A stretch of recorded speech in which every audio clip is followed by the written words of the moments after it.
আলহামদুলিল্লাহ, আশা করি সবাই ভালো আছেন।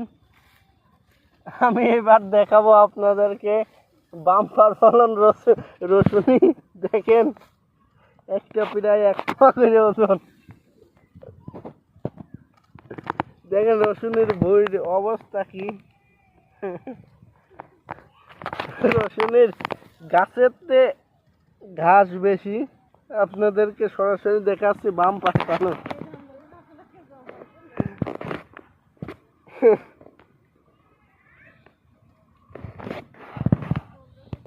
দেখুন, আমাদের বড় ভাই এবার রসুনি বাম্পার ফলন দিচ্ছে।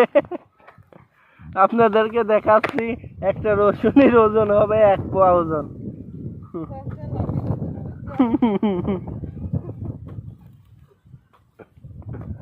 ঘাসে ভরে গেছে।